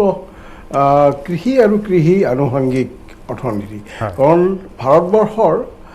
68% গাঁৱলীয়া মানুহ গড়ে কিন্তু অসমৰ 86% গাঁৱলীয়া মানুহ অৰ্থাৎ এই 86% মানুহে কৃষি আৰু আনুষংগিক অৰ্থনীতিৰ ওপৰত নিৰ্ভৰশীল সেইকাৰণে চৰকাৰে তৎক্ষণাত এতিয়া ইমিডিয়েটলি মানুহে দুৰ্ভিক্ষত নপৰাৰ কাৰণে তেওঁলোকে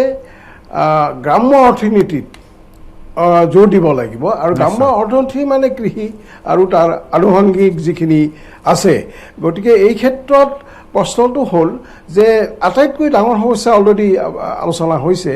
যে কৃষকে তেওঁলোকৰ ফচলৰ মূল্য নাপায় বা ফচলৰ বিক্ৰী নহয় তেওঁলোকে এনেই নষ্ট কৰিব লগা হয় আৰু তাৰোপৰি যেনেকৈ আমাৰ গ্ৰাম্য অৰ্থনীতিৰ আন্তঃগাঁথনিও নাই যেনেকৈ ধৰক হেৰি নাই আমাৰ কোল্ড ষ্ট'ৰেজ নাই বা ফুড প্ৰচেছিং ইণ্ডাষ্ট্ৰী নাই গতিকে এইবিলাক যদি সৃষ্টি কৰে কাৰণ কোল্ড ষ্ট'ৰেজ অকল তৈয়াৰ কৰিলেই নহ'ব তাত যাতে ছাবচিডাইজ ইলেক্ট্ৰিচিটি দি সস্তাতে কৃষকে ৰাখিব পাৰে বস্তু জমা ৰাখিব পাৰে আৰু ফুড প্ৰচেছিং ইণ্ডাষ্ট্ৰী কিছু কৰিলে তেতিয়াহ'লে কৃষকে ইমিডিয়েটলি তাত বিক্ৰী কৰিব পাৰে দাম পাব বা তাৰোপৰি এটা মাৰ্কেটিঙৰ এটা ভাল ব্যৱস্থা কৰিব লাগে কথাটো হ'ল অৰ্থনীতিটো মানে আমাৰ পুনৰুজ্জীৱিত নহ'ব যদি এই মানুহখিনিৰ হাতত পইচা নাযায় কাৰণ অৰ্থনীতি ফেক্টৰী খুলিলেই প্ৰডিউচ কৰিলে বিক্ৰী কেনেকৈ হ'ব ধৰক আপোনাৰ উৰাজাহাজৰ চলিলে তাত সাহাৰ্য দি উৰাজাহাজ চলালে কিন্তু তাত যাত্ৰী সৃষ্টি কৰিবলৈ যাত্ৰী সৃষ্টি কৰিবলৈ মানুহৰ হাতত পইচা যাব লাগিব ধৰক আমাৰ ইয়াতে কনষ্ট্ৰাকশ্যন ৱৰ্কাৰ্ছ বহুত আছিলে যদি ফ্লেট বিক্ৰী নহয় কনষ্ট্ৰাকশ্যন নকৰিব গতিকে মানুহৰ হাতত ফ্লেট কিনিব পৰা মানুহৰ সৃষ্টি কৰিব লাগিব এইকাৰণেই আমাৰ ইয়াত গ্ৰাম্য অৰ্থনীতিটোত খুব জোৰ দিব লাগিব আৰু সেই ধৰণেই কাম কৰিব লাগিব কিন্তু এতিয়ালৈ মই গ্ৰাম্য অৰ্থনীতিত জোৰ দিয়া দেখা নাই তেওঁলোকে কিছুমান যেনে বাজেটৰ ধনবিলাক অনুৎপাদন ক্ষেত্ৰত খৰচ কৰে সেইটো বন্ধ কৰি গ্ৰাম্য অৰ্থনীতিৰ যিবিলাক অন্তৰায় আছে সেইবিলাক আঁতৰ কৰিলে মানুহৰ হাতত পইচা গ'লে অৰ্থনীতি পুনৰুজ্জীৱিত হ'ব প্ৰথম কথা হ'ল যে চাহিদাৰ সৃষ্টি কৰিব লাগিব আৰু তেওঁলোকৰ বজাৰৰ সৃষ্টি কৰিব লাগিব আৰু তেওঁলোকে যাতে উৎপাদন কৰে কৃষকে যাতে সকলো বস্তু উৎপাদন কৰে তাৰ ব্যৱস্থা কৰিব লাগিব নিশ্চয় মই পুনৰ আপোনাৰ ওচৰলৈ আহিম কিন্তু এই মুহূৰ্তত মই ডক্টৰ বেজবৰুৱা ডাঙৰীয়া পুনৰ আপোনাৰ ওচৰলৈ আহিছোঁ শেহতীয়াকৈ এটা বিষয়ক লৈ বহু লোকৰ মাজত বিভ্ৰান্তি এটা আছে যে এটা ঘোষণা শেহতীয়াকৈ চৰকাৰৰ ফালৰ পৰা কৰা হৈছিল বহু পুঁজিপতি কোনো ক্ষেত্ৰত ৰেহাই দিয়া হৈছে এই ৰেহাইবিলাক দৰাচলতে কোনবোৰ দিশত তেওঁলোকে লাভ কৰিছে মই যদি উদ্যোগপতিসকলৰ কথা কওঁ দেশৰ আশাৰে তেওঁলোকক কি ধৰণৰ ৰেহাইৰ ব্যৱস্থা কৰা হৈছে এই মুহূৰ্তত ৰেহাই কথাটো মই তেনেকৈ শুনা নাই মানে কিছুমান সেই এতিয়াতো ওলাইছে কিন্তু RTIৰ পৰা কিবা বেড লোনছবিলাক পাইছে সেইটো হয় হয় ৰাইট অফ হৈছে এইটো কথা সেই ঠিক ৰেহাই কথাটো মই শুনা নাই কিন্তু ৰেহাই দিয়া এটা প্ৰশ্নটো নাহে এতিয়া পাৰিলে আৰু ল'বহে লাগে তেখেতে কোৱাৰ নিচিনা টেক্স ল'ব লাগে মানে এগ্ৰিকালচাৰ কথাটোলৈ আপোনাৰ আহিব খুজিছে নিশ্চয় আমি তেখেতসকলে যিটো কথা কৈছে তাত কোনো দ্বিমত নাই এগ্ৰিকালচাৰ আমাৰ কৃষি ভিত্তিটো খুব ইম্পৰ্টেণ্ট আৰু কৃষি আমি কৰিব কিন্তু এই বস্তুবোৰ আজি মানে আপোনাৰ ইকনমি ৰিভাইভ কৰিবৰ কাৰণে নহ'ব কৃষি কাৰ্যটো কমেও 3 মাহ লাগে নহয় জানো যদি কাজি আৰম্ভ কৰে আৰু ইতিমধ্যে যিখিনি উৎপাদন হৈছিল সেই উৎপাদনৰ ভৰপক সময় আছিল এইখিনি বজাৰত ইতিমধ্যে আহিব লাগিছিল না সেইটোতো নকৰিলে বাৰু মই সেইটো বাদ দিলোঁ আৰু উপায়টো নাই এইটো কিবা এটা নোহোৱা গাখীৰ যি পৰিলে তাৰ কাৰণে কাটা কৰি থাকি নহ'ব এতিয়া আমি ৰিভাইভেলৰ কাৰণে একচুৱেলি মানুহৰ হাতত পইচাটো বিভিন্ন ধৰণে আহিলে যিবিলাক ট্ৰেড এক্টিভিটি চব বস্তু আহিব আৰু এটা কথা কৃষিৰ কথা মানুহে চবেই কৈ আছে সেইদিনা আমাৰ চিফ মিনিষ্টাৰৰ লগত মিটিংখনতো চবেই কৈছে কৃষি ইম্পৰ্টেণ্ট কিন্তু কৃষি ইমানো আপুনি যদি খুব ভাল কৰে ইণ্ডিয়াতে কওক বা য'তে কওক 4-5%তকৈ বেছি গ্ৰ'থ কৃষি আনিব নোৱাৰে কৃষিখন লাগে আমাক কিয় কৃষিৰ পৰা বহুত মানুহ জড়িত কিন্তু এতিয়া আমাৰ যে ইমান যে ল'ৰা ছোৱালী এতিয়া আমি দেখা পাইছোঁ প্ৰায় 10 লাখমান ল'ৰা ছোৱালী আমাৰ বাহিৰত আছিলে কাম কৰি এইবোৰ বহুত গাঁও অঞ্চলৰ পৰাই গৈছে কৃষিয়ে এনেকুৱা এটা ৰিটাৰ্ণ নিদিয়ে এতিয়া যে যাৰ ফলত মানে কৃষি যদি আপুনি ডাইভাৰ্চিফাই নকৰে লাইফ ষ্টক বা ফিচাৰী এইবিলাকলৈ যদি নাযায় অকল ধান খেতি কৰি মানুহে এতিয়া মানে সিমান এটা উপাৰ্জন লাভ কৰিব নোৱাৰে যাতে পকেটত এটা স্মাৰ্টফোন ৰাখিব পাৰে সৰু সৰু ল'ৰা ছোৱালী চবৰে এইটো এছপিৰেশ্যন আছে সেইকাৰণে তেওঁলোক বাহিৰলৈ গুচি গৈছে সেইটো বেয়া কথা নহয় সেইটোৰ পৰা আমি ইয়াৰ গাঁৱৰ মানুহবিলাকে আমাৰ তেওঁলোকৰ পেৰেণ্টছে পইচা পায় ভালেই হৈছিল কিন্তু এতিয়া উপায় নাই এতিয়া ইকনমি গোটেই বিহৰস্ত হোৱাৰ কাৰণে এইটো আমাৰেই নহয় বাংলাদেশৰ আপুনি জানে যে বহুত মানুহ বাহিৰত কাম কৰে এতিয়া কি হ'ব সিহঁতৰ ইকনমি তেনেকৈ সকলো দেশৰে মানে আনকি মানে মানুহ গৈছে বা যিবিলাক এক্সপৰ্ট অৰিয়েণ্টেড কাণ্ট্ৰি সিহঁতৰ অৱস্থা খুবেই বেয়া এতিয়া গতিকে এই গোটেই বস্তুটো এটা সময়ত হয়তো সামগ্ৰিকভাৱে চবৰে ভাল হৈ এটা আহিব বুলি এটা আশা কৰিব পাৰি কিন্তু সেয়াই আৰু আমাৰ এতিয়া ষ্টেটৰ এতিয়া আমি ষ্টেটখনটো ইম্পৰ্টেণ্ট কিন্তু আমি ষ্টেটখন একে বেলেগে চাব নোৱাৰোঁ কাৰণ টি ইণ্ডাষ্ট্ৰী ফৰ ইনষ্টেঞ্চ কিমান মানুহ তাত আবদ্ধ হৈ আছে শেহতীয়াকৈ এটা খবৰ আহিছে যে 120 মিলিয়ন কেজি চাহ এইবাৰ পূৰ্বৰ তুলনাত কম উৎপাদন হ'ব এটা বৃহৎ ক্ষতি কিন্তু আমাৰ ক্ষুদ্ৰ চাহ খেতিয়কসকল আছে আৰু 50% শ্ৰমিকৰে যিহেতু চাহ উদ্যোগৰ কাম আৰম্ভ কৰিবলৈ দিছে সেই 50% শ্ৰমিকৰে এতিয়া সম্পূৰ্ণ কাম সমাপন কৰাটো এক প্ৰকাৰ অসম্ভৱ এটা পৰিস্থিতিৰ সৃষ্টি হৈছে সেইটোৱে অলপ কমাই প্ৰডিউচ কৰিলে ভাল তেতিয়া আমি আমাৰ দেশতে অবজাৰ্ভ কৰিব পাৰিম কাৰণ এক্সপৰ্ট এতিয়া সোনকালে যে হ'ব পাৰিব সেইটো আশাটো কম কিন্তু লেট আছ হোপ যে সোনকালে যুদ্ধখন আমি জিকিব পাৰোঁ কভাৰ এতিয়া অক্সফৰ্ড ইউনিভাৰ্চিটিৰ এটা হেৰি ওলাইছে তেওঁলোকে এটা এইটো চিটা এটা উলিয়াইছে ভেকচিন এটা সেইটো যদি আমি ধৰক মাছ প্ৰডাকশ্যন কৰি অক্টোবৰ মানত হ'ব বুলি কৈছে তেওঁলোকে গতিকে ডিচেম্বৰ জানুৱাৰী যদি আমি গুৱাহাটীত বা অসমত পাই যাওঁ হয়তো তাৰ পৰা আমি লাভৱান হ'ম। মই পুনৰ জগদীশ ভূঞা ডাঙৰীয়া আপোনাৰ ওচৰলৈ আহিছোঁ শেহতীয়াকৈ চৰকাৰে বহু আহ্বান জনালে আৰু বহু লোকে ইতিমধ্যে উদ্যোগীয়ে হওক ব্যৱসায়ী হওক বা বহু চৰকাৰী চাকৰিয়ালে যিসকল পৰিয়ালৰ এতিয়া হাহাকাৰ অৱস্থা হৈছে তেওঁলোকক সকাহ দিবলৈ খাদ্য সামগ্ৰী হওক বা অত্যাৱশ্যকীয় বহু সামগ্ৰী দিছে BPLৰ সুবিধা থকা লোকসকলে তেওঁলোকে চৰকাৰী সুবিধাও লাভ কৰিছে চাউল দাই তেওঁলোকে লাভ কৰিছে কিন্তু এনে বহু মধ্যবিত্ত নিম্ন মধ্যবিত্ত পৰিয়াল আছে তেওঁলোকৰ দৈনিক ধৰক উপাৰ্জন আছিল কোনোবাই অটো চলাই খাই আছিলে আন কোনোৱে এখন পাণ দোকান দি চলি আছিলে বিভিন্ন তেনে সৰু সুৰা ব্যৱসায়ীৰে তেওঁলোক চলি আছে তেওঁলোকৰ উপাৰ্জনৰ পথ বন্ধ আৰু তেওঁলোকৰ হাতত এতিয়া BPLৰ সুবিধা কোনো নাই তেওঁলোকৰ বাবে চৰকাৰে এই মুহূৰ্তত নিশ্চয় কিবা এটা কৰণীয় পদক্ষেপ এটা এই মুহূৰ্তত ল'ব লাগিছিল কি ক'ব এই প্ৰসংগত কি ধৰণে সকাহ দিয়াটো প্ৰয়োজনীয় লোকসকলক সকাহ আচলতে দিবই লাগিব কিন্তু কথাটো হ'ল যে চৰকাৰখনে এইটো সম্ভৱ নহয় যে আমি শেহতীয়া কৰি দেখিছোঁ বহু ওলা উবেৰ চালক অটো চালকে এতিয়া পাচলি বিক্ৰী কৰিবলগীয়া হৈছে ৰাজপথত আহি তাৰ উপৰিও তুমি যিখিনি ক'লা সেইখিনিয়েতো কষ্ট ভোগ কৰিছেই বহু নিবনুৱা যুৱক যুৱতীয়ে শিক্ষা গ্ৰহণ কৰাৰ পাছত বাহন কিছুমান বেংকৰ লোনেৰে ক্ৰয় কৰিছিল 2-4খনকৈ বাহন থাকে ভাড়া মাৰিছিল সেই সকলোবোৰ যান বাহন বন্ধ হৈ আছে কিন্তু বেংকেতো তেওঁলোকৰ EMI-টো বিচাৰিবই গতিকে সামগ্ৰিকভাৱে চৰকাৰ এখনে এইসকল ব্যক্তি যিসকল ব্যক্তিয়ে এই কৰোণাৰ কাৰণে সকলো ফালৰ পৰাই নিৰ্যাতন ভোগ কৰিবলগীয়া কষ্ট পাবলগীয়া হৈছে উপাৰ্জনৰ পথ ৰুদ্ধ হৈ গৈছে এই সকলোৰে কাৰণে ছাৰে কোৱাৰ নিচিনা পেকেজ এটাতো ডিক্লেয়াৰ কৰিব লাগিব এটা পেকেজেৰে চৰকাৰখনে আগবাঢ়ি আহিবই লাগিব প্ৰাৰম্ভিক পৰ্যায়ত মানুহখিনিক সকাহ দিবৰ বাবে লগতে আমি চবে মনত সাহসো ৰাখিব লাগিব আমি ইমান নিৰাশ হ'লেও নহ'ব আমি চবে সন্মিলিতভাৱে সমন্বিতভাৱে এই যুঁজখনত আমি জয়ী হ'ব লাগিব আমি আমাৰ অৰ্থনীতি পুনৰুদ্ধাৰ কৰিব লাগিব আৰু এই গোটেই প্ৰক্ৰিয়াটোত ৰাইজক আস্থাত লৈ ৰাইজৰ মনত বিশ্বাস জন্মোৱাৰ মূল দায়িত্বটো কিন্তু ৰাজ্য চৰকাৰখনে এই বিশ্বাস জন্মাব লাগিব জনসাধাৰণক ছিষ্টেমটোৰ গোটেই শাসন ব্যৱস্থা জনসাধাৰণক এটা অবিচ্ছেদ্য অংগ বুলি ৰাইজক পতিয়ন নিয়াব লাগিব ৰাইজৰ বিশ্বাসত আহিব লাগিব এটা সন্মিলিতভাৱে নিশ্চিতভাৱে এই যুঁজখন জয়ী হ'ব পাৰিম কিন্তু প্ৰাৰম্ভিকভাৱে ৰাইজক থিয় দিবৰ বাবে দুবেলা দুসাঁজ খাব পৰাকৈ নিবনুৱা যুৱক যুৱতীসকলৰ বেংকৰ ঋণ পৰিশোধ কৰিব পৰা এই যিবোৰ ব্যৱস্থা যাতে কোনেও মানসিকভাৱে ভাগি নাযায় এই ব্যৱস্থাখন চৰকাৰখনে সুকীয়া এটা পেকেজ লৈ আগবাঢ়ি আহিবই লাগিব, সকলোকে সকাহ দিবই লাগিব প্ৰাৰম্ভিক অৱস্থাত, পাছৰ পৰ্যায়ত আমি সকলো সন্মিলিতভাৱে এই সংগ্ৰাম ভৰা। দৰ্শকৰ এটা প্ৰশ্ন আছিল, এই প্ৰসংগতে মই অনন্ত কলিতা ডাঙৰীয়াৰ ওচৰলৈ যাব বিচাৰিছোঁ। যিহেতু ঋণৰ ক্ষেত্ৰত 3 মাহৰ এটা সকাহৰ এটা সময়সীমাৰ কথা কৈছিল, এই 3 মাহৰ সকাহ দিয়াৰ পাছত তেওঁলোকে পুনৰ সেই ঋণ পৰিশোধ কৰিব লাগিব। বহু লোকৰ মনত বিভ্ৰান্তি এটা আছে যে এই 3 মাহৰ বাবে অতিৰিক্ত সুদ তেওঁলোকে ভৰিব লগা হ'ব নেকি ঋণৰ ক্ষেত্ৰত? নিশ্চয়, কাৰণ বেংকে সুদটো ৰেহাই দিয়াৰ কথা কোৱা নাই, কাৰণ তেওঁলোকৰ এই যে 3 মাহৰ কিস্তি নিদিব, তেওঁলোকৰ এই প্ৰিন্সিপাল এমাউণ্টৰ লগত তাৰ একাউণ্টত জমা হ'ব। নেচাৰেলি তেওঁলোকৰ মানে প্ৰিন্সিপাল আৰু সুদ মিলি এমাউণ্টটো বেছি হ'ব, ডাঙৰ হ'ব, গতিকে ইণ্টাৰেষ্ট বৰং বেছিয়ে দিব লাগিব। গতিকে এইটো ইণ্টাৰেষ্ট যদি ৰেহাই দিলেহেঁতেন ভাল হ'লহেঁতেন।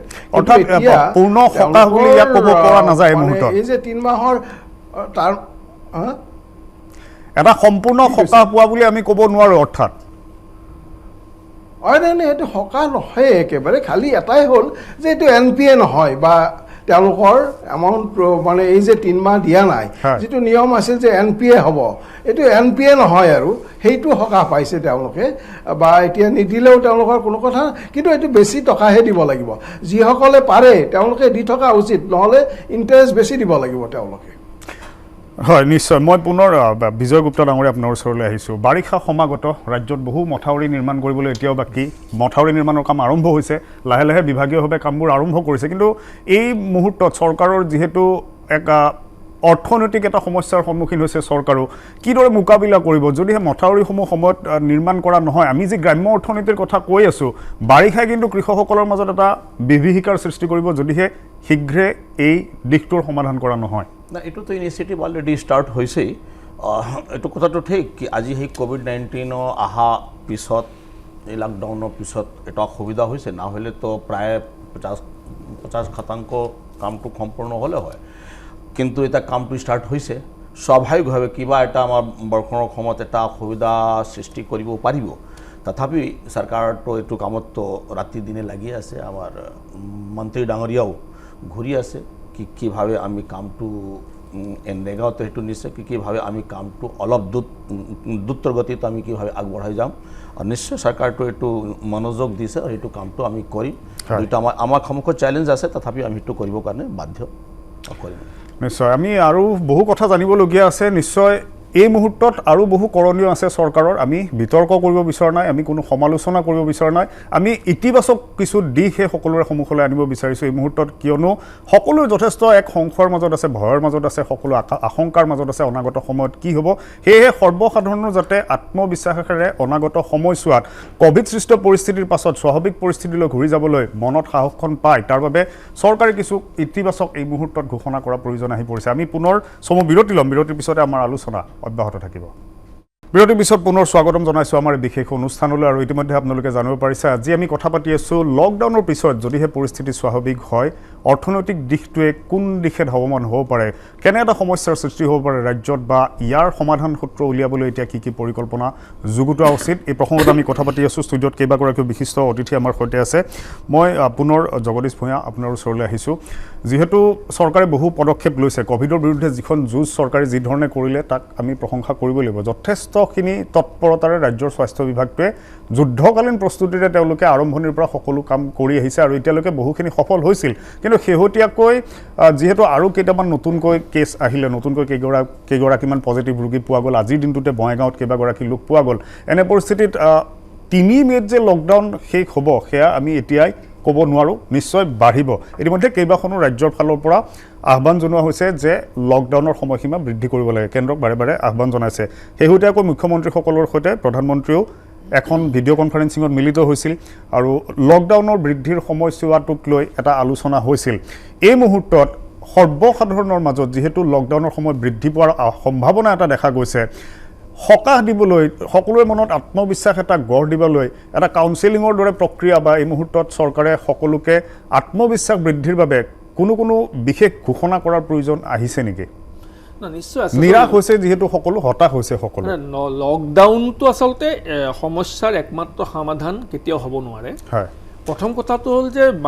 জনসাধাৰণে লকডাউনটোৰ প্ৰতি সকলোৱে সহযোগ কৰিছে সহযোগ সকলোৱে কৰিছে জনসাধাৰণৰ মই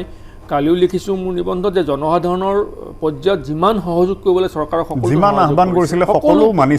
মানি চলিছে কথাটো জনসাধাৰণৰ এনেকুৱা পৰ্যায়লৈ যাবগৈ নালাগে যে জনসাধাৰণৰ পেটৰ ভোক যদি বাঢ়ি যায় মানে পেটৰ ভোকতকৈ কৰোনাৰ ত্ৰাসটো যদি কম গুৰুত্ব পায় সেই পৰ্যায়লৈ যাব নালাগে গতিকে গ্ৰীণ জোন যিবোৰ আছে গ্ৰীণ জোনবোৰত ৰেহাই পৰ্যায়ক্ৰমে আৰু গোটেই ব্যৱস্থা তেনেকুৱা যে আমি একেদিনাখনেই তাক ৰিকভাৰী কৰি ল'ব নোৱাৰোঁ আমি তাক পৰ্যায়ক্ৰমে যাব লাগিব আৰু মই ভাবোঁ যে চৰকাৰ কম্পিটেণ্ট চৰকাৰে সেই সম্পৰ্কত নিশ্চিতভাৱে পৰিকল্পনা যুগুতাইছে যে আমি কোনটো ছেক্টৰক কেনেকৈ ৰেহাই দিম ৰেহাই দিব লাগিব আৰু জনসাধাৰণক উপাৰ্জনৰ পথ মুকলি কৰি দিব লাগিব একে সময়তে কৰোনাৰ বিৰুদ্ধে যুঁজখন চলাব লাগিব